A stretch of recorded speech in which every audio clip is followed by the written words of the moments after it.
광주의 어떤 주유소에서 새롭게 개업하려고 주유소를 열심히 짓고 있었습니다.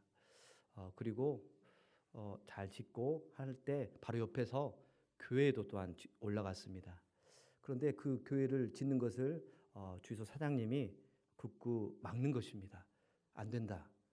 교회가 세워지면 안 된다. 특히나 그 이름이 너무 안 좋다. 그랬어요. 왜 그랬냐면 그 교회 이름이 성령이 불타는 교회이기 때문입니다. 주유소 옆에 성령이 불타는 교회가 세워진다니 주유소 사장님은 무서웠던 것이죠. 그렇죠? 이 시간이 성령의 불길이 타오르는 그런 시간이 될 줄로 믿습니다. 성령의 불길이 타오르면 어떻게 됐죠? 뜨겁습니다. 덥죠. 덥습니다. 에어컨 좀 켜달라고 하는 말입니다. 서론이 좀 길었습니다. 세상에는 참으로 많은 소리가 있죠. 지금 마이크를 통해서 전달하는 저의 목소리가 있고요. 이렇게 사람의 말소리가 있습니다. 방금 전까지 함께했던 찬양의 소리, 악기의 소리가 있습니다. 또한 자연의 소리가 있고 여러 가지 기계의 소리들도 우리의 삶의 가운데 여기저기서 들려옵니다. 소리의 다양성을 일일이 다 나열하고 얘기하기란 참 어렵겠죠. 그래서 크게 두 가지로 구분해 보자면 내게 유익이 되는 소리가 있고 내게 해로운 소리가 있지 않을까, 이렇게 두 개로 나눌 수 있지 않을까 생각을 해봅니다. 그리고 무엇을 들을 것인가 선택하라면 당연히 내게 유익이 되는 소리를 듣고자 하겠죠. 그 선택해서 더 많이 들으려고 할 것입니다. 이 시간 사무엘상 15장 1절에서 15절의 본문을 통해서 사울이 들은 소리라는 제목으로 함께 말씀을 나누며 우리에게 진정 유익이 되는 소리를 선택하고 또한 매일 승리하는 하나님 나라의 백성으로 살아가는 우리 모두가 될 수 있기를 주님의 이름으로 축복합니다. 사울이 들은 소리 첫째는 하나님의 목소리였습니다. 오늘 본문 2절과 3절을 우리 다시 한번 읽도록 하겠습니다. 2절 3절입니다. 시작. 만군의 여호와께서 이같이 말씀하시기를 아말렉이 이스라엘에게 행한 일 곧 애굽에서 나올 때에 그래서 대적한 일로 내가 그들을 벌하노니 지금 가서 아말렉을 쳐서 그들의 모든 소유를 남기지 말고 진멸하되 남녀와 소아와 젖먹는 아이와 우양과 낙타와 나귀를 죽이라 하셨나이다 하니. 아멘. 여호와께서는 사무엘을 통해서 이스라엘의 첫 번째 왕이죠. 사울 왕, 사울이 해야 될 그 일들에 대해서 명령하십니다. 사울이 할 일은 바로 아말렉을 진멸하는 일입니다. 왜 하필이면 아말렉이냐? 왜 아말렉을 진멸하라고 명하는지에 대해서도 설명해 주십니다. 이스라엘 민족이 출애굽할 때 길에서 대적한 일 때문에 그렇게 하라고 명령하신 것입니다. 아말렉이 공격해 온 일은 출애굽기 17장에 기록되었는데요. 모세가 손을 올리면 이스라엘이 이기고 모세가 손을 내리면 아말렉이 이기고 했던 그 전쟁을 가리키는 것입니다. 이 전쟁은 출애굽한 이스라엘 민족이 르비딤에 이르렀을 때에 아말렉이 이스라엘 행렬 맨 끝을 공격해 왔어요. 사실 중간도 아니고 맨 끝을 공격했다라는 것은 뭔가 좀 가장 약한 부분을 건드린 부분이 있는 거죠. 그런데요, 아말렉 족속은 어떤 자들입니까? 그들은 에서의 손자 아말렉의 후예들입니다. 결국 에서는 누굽니까? 에서는 야곱, 즉 이스라엘의 형 아닙니까? 결국 이스라엘 민족과 아말렉은 친족인 것입니다. 그런데 아말렉 족속은 약속의 땅을 향해서 가는 이스라엘 민족을 도와주지는 못할 망정 오히려 공격했던 것입니다. 그래서 여호와께서는 당신의 계획을 방해했던 아말렉을 천하에서 도말하겠다라고 맹세하십니다. 그리고 이제 이 일을 실행에 옮기고자 하시는 것이며 그 일을 사울에게 맡겼던 것입니다. 이제 아말렉을 진멸하라는 하나님의 목소리에 반응할 일만 남았습니다. 그런데 진멸하려면 반드시 이 전쟁에서 어떻게 해야 돼요? 이겨야겠죠. 승리해야 하는 것입니다. 결국 하나님의 명령에는 이 전쟁을 너희 힘껏 해봐라 라고 그렇게 명령만 주신 것이 아니라 이 전쟁이 이스라엘의 승리가 되게 하실 것이다 라고 약속까지 해주시는 그런 명령인 것입니다. 전쟁은 하나님께 속한 것이기 때문에 이 전쟁을 하나님께서 친히 이끄셔서 이스라엘이 승리하게 하는 전쟁이 되게 하시겠다라는 것입니다. 그렇습니다. 하나님, 우리가 하나님 명령에 순종할 때에 앞장서서 그 일을 하도록 돕는 분이십니다. 명령만 주시는 것이 아니라 친히 주께서 일하시는 것입니다. 우리가 찬양했던 것처럼 가서 제자 삼으라, 나의 길을 가르치라, 복음을 전하라고 제자 삼으라고 명령만 하신 것이 아니라 내가 너희와 함께 하리라 약속도 해주신 것입니다. 그러므로 하나님의 말씀에 순종하기를 망설이지 않는 우리 여수 성은교회가 될 수 있기를 축복합니다. 심지어 불가능해 보이는 일을 할지라도 하나님을 신뢰함으로 순종해 나간다라면 그 순종의 열매를 반드시 맛보게 하실 줄로 믿습니다. 한편 이번 아말렉과의 전투는 다른 전쟁과 다른 전투와 다른 점이 있었습니다. 전쟁을 통해 군사들이 얻는 유익이 없었다라는 것입니다. 일반적으로 전쟁은 승자가, 이기는 자가 패자의 소유를 차지하게 되어 있습니다. 이것을 전리품이라고 하는데요, 군인들은 이 전리품을 가져감으로 인해서 참전에 대한 보상을 받게 되는 것입니다. 하지만 이번 아말렉과의 전투는 전리품이 없도록 하라는 명령인 것입니다. 아말렉 사람 지위 고아 남녀노소 할 것 없이 다 죽이고 심지어 가축들까지 다 죽여 없애라고 명령하셨습니다. 그래서 가져갈 것이 하나도 없도록 하라는 것입니다. 이것이 진멸인 것입니다. 진멸을 뜻하는 히브리어는 헤렘인데요, 헤렘은 하나님께 바쳐진 것이라는 그런 뜻을 가지고 있습니다. 하나님의 공의를 위해서 생명체는 모두 죽여서 하나님께 바쳐져야 할 것이 되는 것이고, 그래서 정복자가 결코 전리품을 취해갈 수 없게 되는 것입니다. 모든 것은 다 하나님의 것입니다. 살아있는 것이 하나도 없이 하나님께 제물을 드릴 때 다 제사 제물도 다 죽이잖아요. 다 죽여서 하나님의 것으로 만드는 것입니다. 어떤 것도 사람의 것으로 취할 수 없게 되는 것이죠. 구약에서 헤렘의 사건을 보여주는 것이 바로 여리고성 전투입니다. 가나안을 정복하면서 가장 먼저 첫 번째 정복했던 성이 바로 여리고성 아닙니까? 하나님은 여리고성을 하나님께 바치도록 하였습니다. 여호수아 6장 17절을 우리 함께 읽도록 하겠습니다. 시작. 이 성과 그 가운데 있는 모든 것은 여호와께 온전히 바치되 기생 라합과 그 집에 동거하는 자는 모두 살려주라. 이는 우리가 보낸 사자들을 그가 숨겨 주었음이니라. 아멘. 여기 성과 그 가운데 있는 모든 것을 어떻게 하라고요? 여호와께 온전히 바치라라고 하고 있습니다. 이게 바로 헤렘입니다. 진멸인 것이죠. 그러나 무슨 일이 있었습니까? 유다 지파에 속하는 아간이라는 사람이 있었는데 그 사람은 온전히 하나님께 여호와께 바쳐질 그 물건 중에 몇 개를 자기의 전리품으로 취했습니다. 그래서 결국은 어떻게 됐나요? 아간을 돌로 쳐 죽였습니다. 진멸하지 않고 헤렘하지 않고 몰래 전리품을 취했다가 본인이 진멸의 대상이 되어버린 것입니다. 이렇듯 헤렘하지 않으면 헤렘 되는 것입니다. 진멸해야 할 것은 반드시 진멸해야지 욕심을 내면 결국 자신이 진멸의 대상이 되어버린다라는 강력한 경고를 하나님께서 하고 계시는 것이죠. 하나님께서는 우리를 향해 동일하게 명령하십니다. 약속의 땅 가나안을 향해 가는 길에 장애물이었던 아말렉을 진멸하라 명령하셨듯이 우리가 하나님 나라를 향해 가는데 방해가 되는 그런 것들이 있다라면, 그런 요소들이 있다라면 반드시 진멸하라 우리에게 동일하게 명령하십니다. 그렇다면 우리가 하나님 나라에 들어가는데 방해가 되는 것들이 무엇이 있을까요? 여러분 스스로에게 한번 질문해 보시기 바랍니다. 하나님의 백성답게 살지 못하도록 하는 것이 과연 무엇이 있는가? 없애버려야 할 그것이 과연 무엇인가? 그것은 어쩌면 하나님께 회개하며 용서를 구했던 내용이기도 할 것입니다.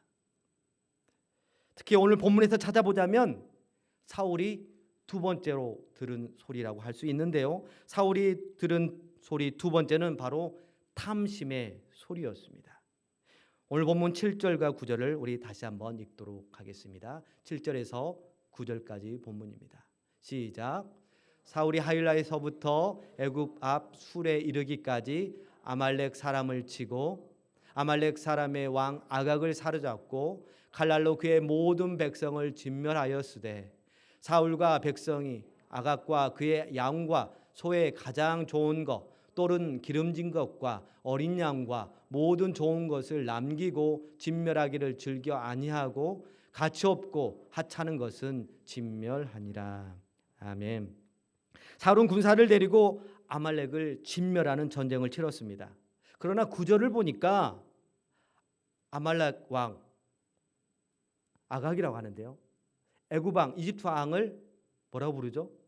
바로라고 부르죠. 파라오라고 부르듯이 아말렉 왕을 아각이라고 부릅니다. 이 아말렉 왕을 살려두었어요. 이 아각을 살려준 거죠. 가축들 역시 양들과 소들 중에서 좋은 것들을 남겨두었다라고 전해줍니다. 다 진멸하지 않았던 것이죠. 명령에 순종하지 않은 것입니다. 사울은 이를 통해서 뭔가 유익을 얻어보려는 것으로 보입니다. 아말렉 왕을 살려서 포로로 잡았다라는 것은 그를 이용해서 그 왕을 백성 앞에서 세우면 자신의 명예가 더 높아질 것으로 기대했습니다. 아말렉의 절대 군주였던 아각을 포로로 삼아서 이스라엘 백성에게 자신의 권위를 과시하려는 그런 목적이 엿보이는 것입니다. 전쟁을 승리케 하신 하나님의 이름을 높이는 것이 아니라 오히려 이 아각을 살려둠으로써 자신의 이름을, 자신의 권위를 높이려는 그런 탐심이 사울의 심령 가운데 있었던 것입니다. 이는 사울이 아말렉과 전투를 마치고 했던 행동을 통해서도 우리가 엿볼 수가 있습니다. 오늘 본문 12절입니다. 12절을 우리 다 같이 읽도록 하겠습니다. 시작. 사무엘이 사울을 만나려고 아침에 일찍이 일어났더니 어떤 사람이 사무엘에게 말하여 이르되 사울이 갈멜에 이르러 자기를 위하여 기념비를 세우고 발길을 돌려 길갈로 내려갔다 하는지라. 아멘. 사울이 갈멜에 누구를 위하여? 자기를 위하여 기념비를 세웠다라고 합니다.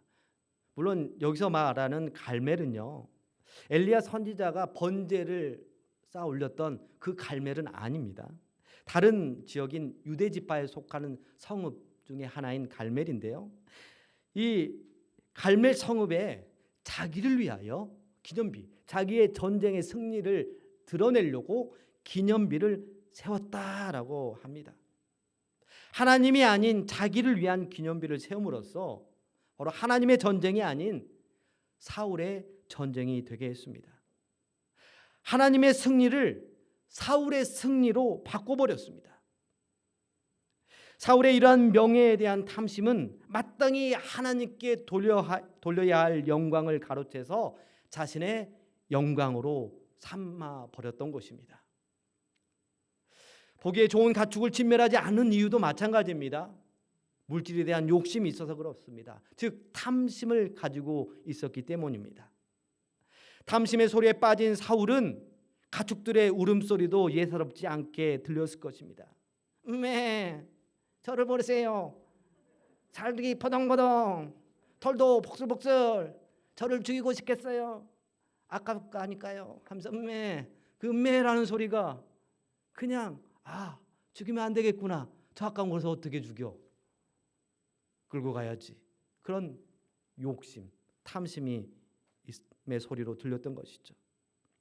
사울의 선택은 하나님의 목소리가 아니라 탐심의 소리에 넘어가 버렸습니다.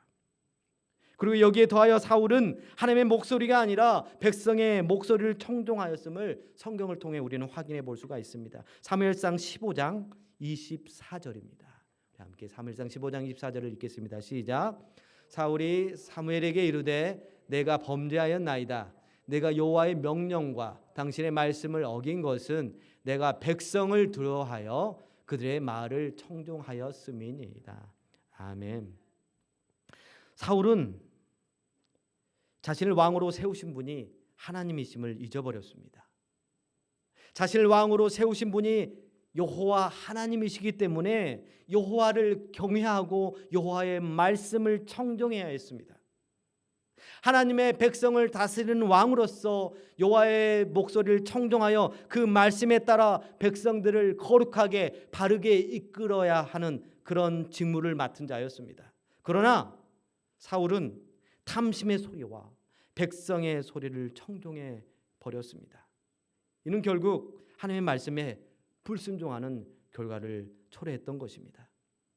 그런데 오늘 본문을 묵상하면서 사울의 행동 속에는 순종을 가장한 불순종이 있다라는 것을 보게 됩니다. 사울은 말씀대로 아말렉 사람들을 진멸하되 그저 딱 한 사람 아각 한 사람만 살렸을 뿐입니다. 가축도 거의 진멸했고 최상 품질의 가축만 몇 마리 남겼을 뿐입니다. 그것도 사무엘상 15장 21절에 따르면 그것도 사울의 변명이 나와 있는데 여호와께 제사하려고 양과 소를 끌어왔다라고 합니다. 가축 역시 제물로 바칠 생각으로 가져왔으니 결국은 죽일 생각이었고 아각도 역시 공개 처형할 계획으로 데려왔으니 결국 어떻게 보면 하나님의 말씀을 불순종한 건 아니다라고 생각하게 만들어 버립니다. 사울은 하나님께서 명령하신 것에 자신의 의견을 조금 보탰을 뿐이라고. 아니 그것도 하나님 칭찬해 주겠지. 이거 너무 잘하는 거라라고 착각했을지 모르겠습니다. 솔직히 여러분이라면 어떻겠습니까? 여러분들이 봐도 포동포동 살찐 양들이 앞에 보이고 큰 소가 앞에 보인다. 어떻겠어요? 죽이라 하면 죽이겠어요? 죽여서 그냥 가져갈 수도 없어요. 그냥 다 없애버려야 할 것들이에요. 솔직히 아깝잖아요. 그렇죠? 솔직히 그렇잖아요. 안 그래요? 속으로는 그렇다. 그래서 사울은 좋은 것은 하나님께 드려야지 이런 생각을 가졌을지 모릅니다. 하지만 이는 순종하는 것 같으나 불순종하는 것입니다. 순종을 가장한 불순종의 모습인 것이죠.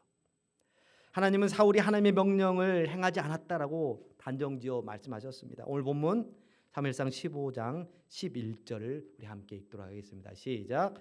내가 사울을 왕으로 세운 것을 후회하노니 그가 돌이켜서 나를 따르지 아니하며 내 명령을 행하지 아니하였음이니라 하신지라. 사무엘이 근심하며 온 밤을 여호와께 부르짖으니라. 아멘. 온전하지 못한 순종은 결국 불순종임을 명확하게 말씀해 주셨습니다. 결국 우리들의 모습은 어디에서 드러나냐면요. 우리의 신앙의 모습, 우리의 믿음의 정도는 어디에서 드러나냐면 99개 그렇게 순종하다가도 마지막 순종하지 못한 그 한계가 우리의 신앙을 결정하게 된다는 거죠. 그게 우리의 본 모습이라는 것이죠. 순종하려면 끝까지 순종해야 하는 것입니다. 그런데 우리가 불순종에 대해 생각할 때 하나님의 말씀에 전적으로 반항하는 경우를 생각하게 되는데요. 예를 들면 용서하라라는 그런 명령이, 그런 말씀이 오늘 우리에게 주신 말씀이라고 생각해 봅시다. 여기에 대해서 우리가 불순종한다라면 어떻게 하는 태도예요? 용서하지 못하고 오히려 미워하고 증오하는 모습. 이게 바로 완전한 불순종이라고 할 수 있겠죠. 그런데 이보다 더 위험한 불순종이 있다라는 것이죠. 그것은 바로 사소한 몇 가지를 자기의 편의에 맞게 교묘하게 변형하는 것입니다. 그래서 순종했다라고 판단해 버리는 것이죠. 오늘 본문의 사울은 하나님이 명령하신 말씀을 거의 준수했습니다. 그런데 아말렉 왕을 생포하고 기름진 일부 가축만 남겨줬을 뿐입니다. 그랬더라도 어차피 아각도 공개 처형하고 남긴 가축들도 바칠 생각이었으니 진멸하는 것보다는 더 나은 방법이라고 생각했을지 모릅니다. 이것은 하나님의 말씀에 자신의 생각을 더한 것입니다. 그런데 이것은 하나님의 말씀을 자꾸 흐릿하게 만드는 것입니다. 사울이 그랬죠. 사울은 하나님의 말씀에 자신의 생각을 희석시켜 버렸습니다. 결국 이거는 하나님의 말씀을 더럽힌 것입니다. 우리도 하나님의 말씀을 통해서 무엇을 명하시는지 잘 알면서도 상황을 핑계대고 또 여러 가지 나의 약함을 핑계대면서 완전한 순종을 피하고 있지는 않는지 우리 자신을 살펴봐야 합니다. 하나님의 말씀에 내 생각을 더하거나 뺀다라면 그것은 온전한 순종이 될 수가 없습니다. 심지어 자기 경험이나 자기의 지식, 심지어 자기의 탐심이 거기에 개입된다라면 하나님의 말씀은 더럽혀지는 것입니다. 여러분, 마귀꾼이라는 말 들어보셨어요? 마귀꾼. 우리 젊은이들 사이에서 마귀꾼이라는 표현을 많이 하고 있는데요. 마귀꾼은 마스크 쓰고 있잖아요. 마스크와 사기꾼을 합친 말을 마귀꾼이라고 합니다. 코로나 팬데믹 때문에 이렇게 전염병을 예방하기 위해서 다들 뭐 하라고요? 마스크 쓰라고 해요. 그렇죠? 마스크를 쓰므로 인해서 얻은 혜택이 참 많아요. 그렇죠? 물론 화장품 가게는 장사가 잘 안 됐다라고도 합니다만 마스크를 쓰다 보니까 많은 부분이 가려집니다. 그래서 드러난 부분이 예뻐 보이고 잘나 보이는 부분이 많이 있어요. 그렇죠? 그래서 딱 봤을 때 와, 미인이다. 와, 잘생겼다 했어요. 근데 막상 마스크를 벗자마자 마스크 쓰고 사기쳤네. 그래서 마스크와 사기꾼을 합쳐서 마귀꾼이라는 표현을 요새 하고 있는데요. 우리의 불순종도 마찬가지라는 것입니다. 불순종한 모습은 우리가 감춰보려고 합니다. 그리고 또 불순종한 것은 좀 작게 해보려고도 해요. 그래서 불순종한 것처럼 보이려고 합니다. 눈에 보이는 곳에서는 신앙생활을 잘하는 척합니다. 하지만 남들이 보지 않는 곳에서는 어떻게 해요? 내 하고 싶은 대로 내 욕심대로 살려고 하는 그런 본능이 자꾸 올라오고 또 그렇게 행동하기도 합니다. 다른 사람들의 이목은 신경 쓰지만 하나님의 눈은 신경 쓰지 않는 채로 우리가 살아가려 한다라는 것이죠. 가식적이게도 우리가 힘들 때는 뭐라 그래요? 우리가 힘들 때는 하나님 우리를 잘 지켜보시고 우리를 지켜봐 주시고 우리에게서 눈을 떼지 마시고 우리를 눈동자같이 지켜주십시오라고 이렇게 우리가 힘들 때는 하나님께 기도하면서도 우리가 욕심 부릴 때 뭐라 그래요? 하나님이 안 보신 것처럼 하나님이 보지 않으신 것처럼 우리가 행동한다라는 것입니다. 이거야말로 영적 마귀꾼이라는 것이죠. 사울은 자신을 왕으로 세우신 하나님의 목소리를 청종하지 않고 하나님의 뜻을 버렸습니다. 그래서 하나님도 그를 버렸습니다. 사무엘상 15장 26절입니다. 함께 읽도록 하겠습니다. 시작. 사무엘이 사울에게 이르되 나는 왕과 함께 돌아가지 아니하리니 이는 왕이 여호와의 말씀을 버렸으므로 여호와께서 왕을 버려 이스라엘 왕이 되지 못하게 하셨음이니이다 하고. 아멘. 이스라엘 왕으로서 사울의 역할은 끝났습니다. 진멸하라는 그런 명령에 따라 진멸하지 않아서 사울의 왕좌가 진멸되었습니다. 사랑하는 여수성교회 여러분, 하나님을 믿는 것은 하나님의 뜻을 내 손으로 삼고 살아가는 것입니다. 그러려면 나를 내려놓고 하나님의 뜻에 순종해야 하는 것입니다. 나는 죽고 예수로 살아가야 하는 것입니다. 내 탐심대로 살아가면 안 됩니다. 탐심은 우상 숭배라고 분명하게 성경을 통해서 우리에게 가르쳐 주셨습니다. 하나님 외에 다른 것에 마음을 두면 결국 우상 숭배하여서 하나님께 버림받게 되어 있습니다. 그러므로 앞으로 살아가는 날 동안 내 욕심의 소리가 아니라 하나님의 목소리가 이끄는 방향으로 한 걸음 한 걸음 내딛어 나아가며 승리하는 우리 모두가 될 수 있기를 소망합니다. 모든 것의 주인은 하나님이십니다. 나의 주인도 하나님이시고 내가 가진 것의 주인도 하나님이십니다. 내 생명도 내 시간도 모두 하나님의 것입니다. 그래서 내가 가진 것들도 역시 하나님 나라의 확장을 위해서 사용돼야 되는 것입니다. 살아도 주를 위해 죽어도 주를 위해라고 하였던 사도 바울처럼 우리가 살아도 주를 위해 살고 죽어도 주를 위하여 죽나니 그러므로 사나 죽으나 우리가 주의 것이다. 아멘. 11절도 마찬가지죠. 우리가 10분의 1을 하나님 하나님께 드렸다고 해서 나머지 10분의 9는 여러분들이 하고 싶은 것에 씁니까? 그것은 하나님을 우리의 삶의 주관자로 인정하는 그런 신앙의 모습이 아니라는 것입니다. 나머지 10분의 9 또한 하나님께서 기뻐하실 만한 곳에 기뻐하는 마음으로 사용할 수 있어야 되는 것이죠. 왜요? 모든 것은 다 하나님의 것이기 때문입니다. 주일을 지키는 것 역시 마찬가지죠. 세상적인 행사에 더 관심을 가지고 그 행사 때문에 주일을 범하게 되는 경우가 있습니다. 또한 자녀가 세상적으로 잘 되길 바라는 욕심이 생겨도 그렇습니다. 교회에 가서 하나님의 말씀을 배우고 신앙적으로 성숙되는 것을 바라기보다는 그 시간에 차라리 한 자라도 더 공부하여서 더 좋은 대학을 가라는 그런 마음을 갖는 부모가 있다라는 것이죠. 그러나 생각해 보십시오. 가장 중요한 시기에 가장 선하시고 가장 능력이 많으신 하나님께 인생을 맡기는 만큼 가장 지혜로운 자가 어디 있겠습니까? 언젠가 이런 짧은 영상을 본 적이 있습니다. 조카가 삼촌에게 가서 말합니다. 삼촌, 나 오늘 받아쓰기 70점 맞았다. 그래서 삼촌이 잘했네. 앞으로는 100점 맞도록 노력해. 이렇게 칭찬도 해주고 조언도 해줍니다. 그런데 조카의 대답은 예상 밖의 대답입니다. 괜찮아. 받아쓰기 안 중요해. 조카가 이렇게 얘기했어요. 그래서 삼촌이 넌 뭐가 중요한데 조카? 그랬더니 조카는 말합니다. 100점 맞은 애보다 행복하게 살면 돼.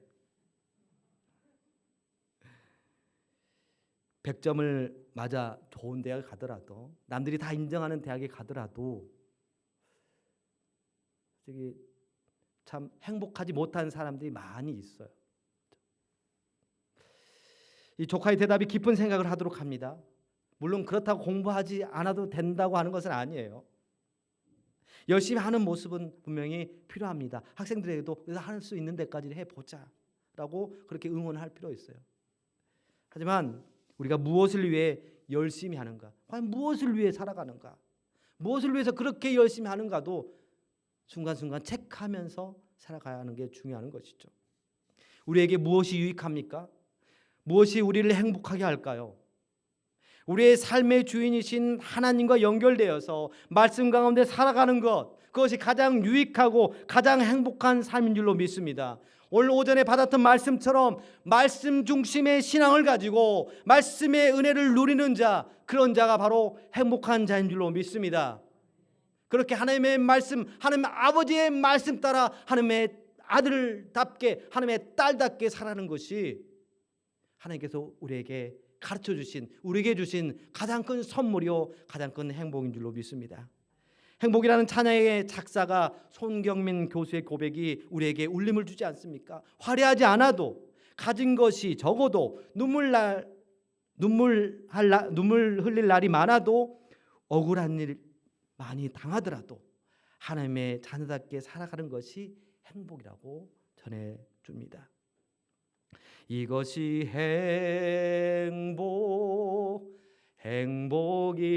행복이라오. 세상은 알 수 없는 하나님 선물. 이것이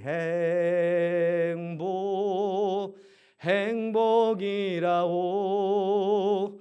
하나님의 자녀로 살아가는 것, 이것이 행복이라오.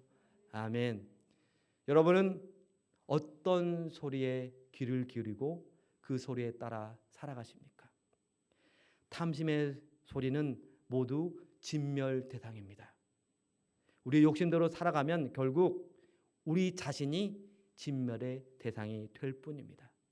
그러므로 우리를 사랑하시고 우리에게 가장 좋은 것을 베푸시는 하나님의 목소리를 청종하십시오. 그렇게 살아가는 것이 우리에게 가장 큰 행복인 줄로 믿습니다. 기도하시겠습니다. 하나님 아버지, 하나님 말씀에 불순종하는 사울에게 우리의 모습을 봅니다. 탐심의 목소리에 넘어갔습니다. 더 벌자, 더 놀자, 더 누리자, 더 높아지자, 탐심이 시키는 대로 살았습니다. 우리가 진정 사울이었습니다. 우리가 탐심을 내려놓고 내 경험과 지식으로 하나님의 말씀을 희석하지 않고 오롯이 하나님의 말씀이 이끄는 곳으로 성큼성큼 걸어갈 수 있도록 도와주시옵소서. 이밖에 하나님 앞에 회개하며 변화되길 바라는 것들을 진멸할 수 있도록 성령 하나님 도와주시옵소서. 성자 예수님, 진노의 쓴잔 앞에서 나의 뜻대로가 아닌 아버지 뜻대로 되길 원합니다라고 고백하고 죽기까지 복종하셨던 그 성품을 우리에게도 주셔서 하나님의 거룩한 자녀로서 온전히 살아가도록 도와주시옵소서. 우리 주 예수 그리스도 이름으로 간절히 기도하옵소서.